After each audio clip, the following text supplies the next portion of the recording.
4000 kilometre জুড়ে থাকা যুক্তরাষ্ট্রের সকল সামরিক স্থাপনাগুলোতে কি হামলা চালানোর সক্ষমতা অর্জন করে ফেলেছে ইরান? তবে কি তেহরানের অস্ত্রের নজরে রয়েছে মার্কিনীদের প্রতিটি সামরিক ঘাঁটি?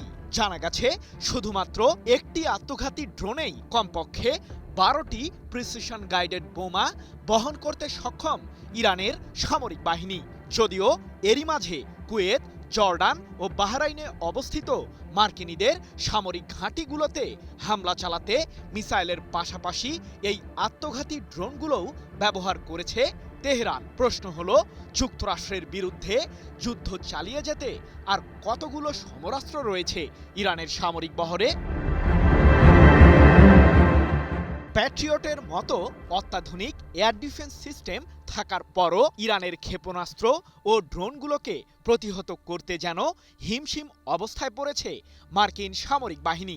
জানা গেছে কুয়েতের আলী আল সালেম মার্কিন বিমান ঘাঁটিতে থাকা প্যাট্রিয়ট মডেলের একটি এয়ার ডিফেন্স সিস্টেমকে সম্প্রতি গুঁড়িয়ে দিয়েছে ইরানের সর্বোচ্চ প্রতিরক্ষা বাহিনী আইআরজিসি। কিন্তু কিভাবে এই সফলতা অর্জন করছে তেহরান?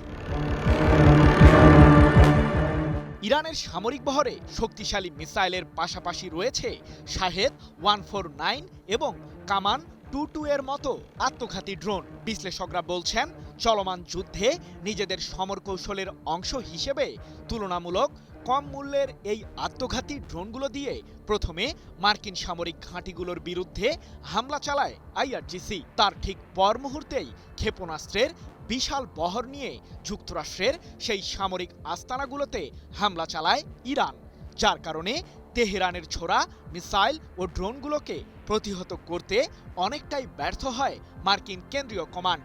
ফলে অস্ত্র এবং অবকাঠামোগত দিক থেকে ব্যাপক ক্ষতির মুখে পড়ছে যুক্তরাষ্ট্র।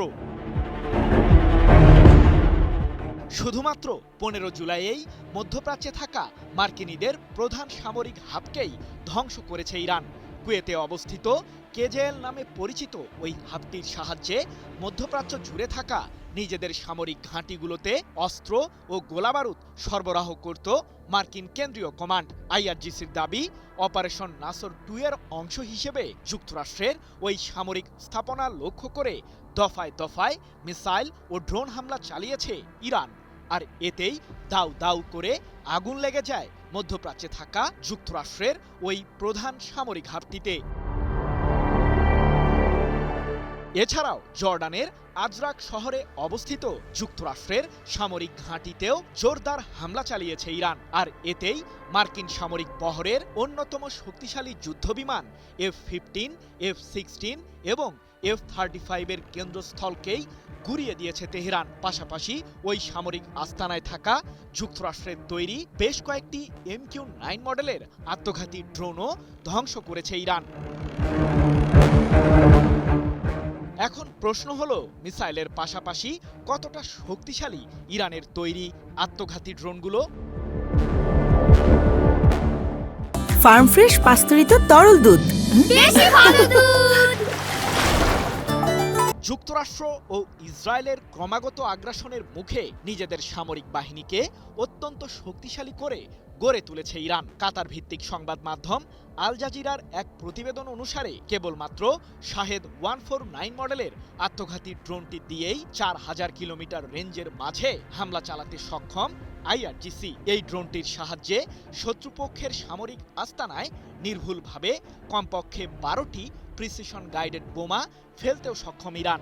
এছাড়াও কামান 22 মডেলের আত্মঘাতী ড্রোনটি দিয়ে বোমা বর্ষণের পাশাপাশি মিসাইল হামলাও চালাতে পারে আইআরজিসি। এমনই আরও বিভিন্ন মডেলের আত্মঘাতী ড্রোন রয়েছে ইরানের সামরিক বহরে। আর তেহরানের এমন শক্তি প্রয়োগের মুখে চলমান যুদ্ধের ময়দানে ব্যাপক হিমশিম অবস্থায় রয়েছে মার্কিন কেন্দ্রীয় কমান্ড, এমনটাই দাবি সমরবিদদের। সৃজন মাহমুদ, নিউজ 24।